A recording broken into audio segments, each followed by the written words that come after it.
Hi everyone, welcome to the Reclaimed Ranch. My name is Tara, and today I have a few items that I pulled out of my stash.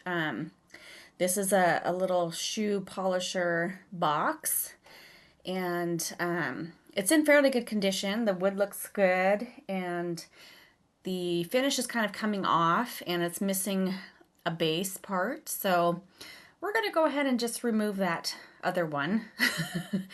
Makes it easier, and that way I don't have to worry about making another one.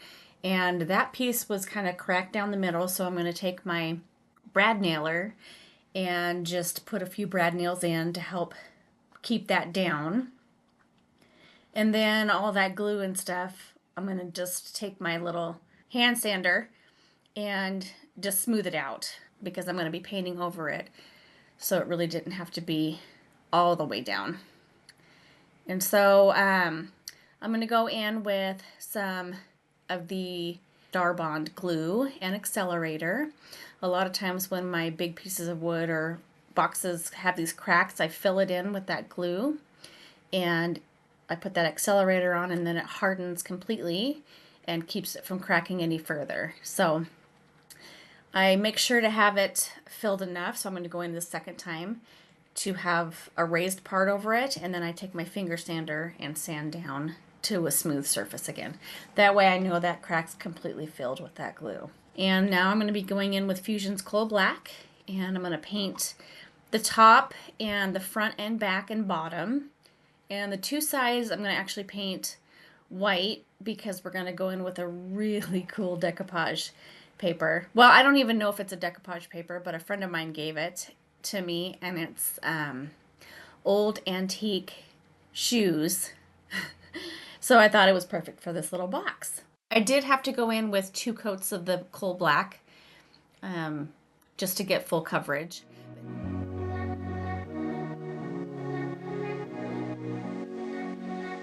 But look at this paper, you guys. Sorry I didn't get a very good view there, but isn't that so cool? I only have one piece, and I thought, well, this is perfect for this box.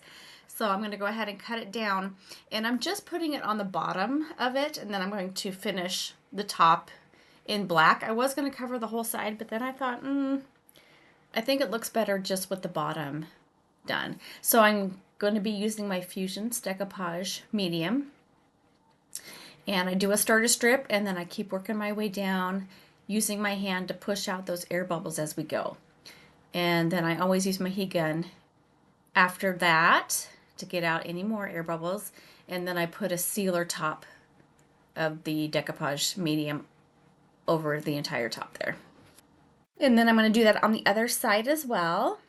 And on this piece of paper for the front, it has this little shoes saying on it. So I was like, oh, that's perfect for the front. So I just ripped it to make it look not so clean cut. And I'm going to go in with my antiquing mix. So it's antiquing wax, black paint, and water.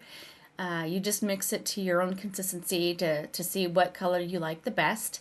And I'm going to just darken up this little wood piece that goes on the top with 1 coat. And then I'm going to go ahead and place it back on the top with the original hardware. And then I got to look in, and I'm like, oh, it's a little boring on top. So I cut out one of the shoes closely, as you can see there, and then just decoupage that onto the wood itself, and just kind of gives it more visual pleasure to look at.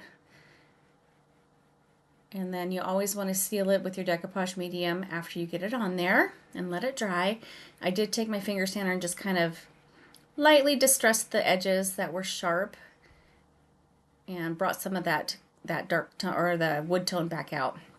Now I'm going to go in with some DIY black wax around the edges and just make it look a little bit more old, antique-ish, kind of blend those colors together, make it look all cohesive, and use my towel to blend it out. And I think this little box turned out super cute. And I'm a collector of a lot of polishing brushes for shoes, and so this just pairs really well in a little vignette together with that, and you'll see it at the end. Now this next project was super easy. These are super heavy metal candle holders, and they already started rusting, so I'm going to roll with that. I'm going to use the Dixie Belle Patina paint iron. And I do like the base coat on these already, so I didn't have to paint that. But I'm going to go in with the blue and green spray afterwards. So I'm going to put one coat of the iron patina on there, just a really light coat. I don't want to see any brush strokes. And so I make sure that it's a nice even coat, and I do it to both candlesticks. And then I'm going to go in and with my spray, I always do the green first and then the blue on top. And I let it dry, but I use my heat gun because I heard that if you use your heat gun on it, it'll set that patina in a little bit more. So when I let it dry completely, I looked at them and it had some color to it, but then I was like, well, let's go ahead and spray it again and see what we get. And you guys, it turned out perfect. So I didn't redo the patina iron color. I just sprayed the green and blue back on it, even though it was dry. And I used my heat gun again, and it worked. It still continued to do what it does, and I just love how these two came out.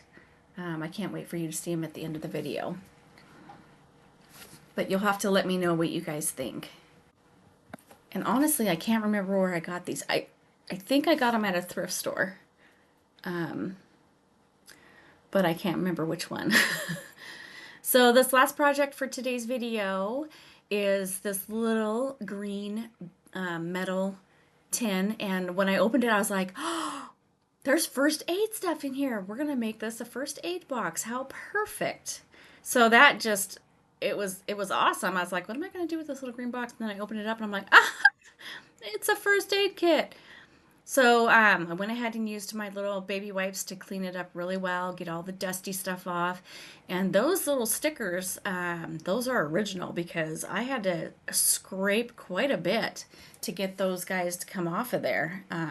So whatever labels they actually were held up really well for as long as they did.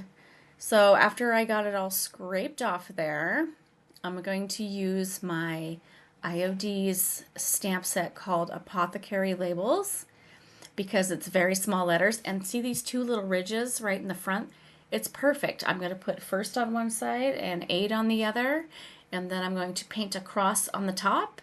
And this one is done. Like, very simple yet very cool. I mean, this would look so cool in like an office, like a doctor's office, or even a home office if you're in the medical field.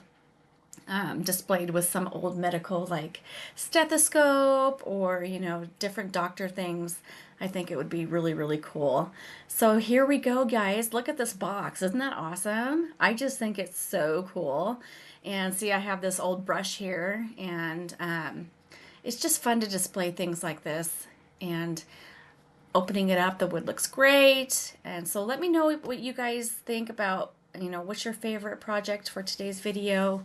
And I have some exciting news. I got Sonnet's Maker Box early, so I'm going to be working on that. If you guys don't know what that is, go over to Sonnet's Garden Blooms, and there's a link there.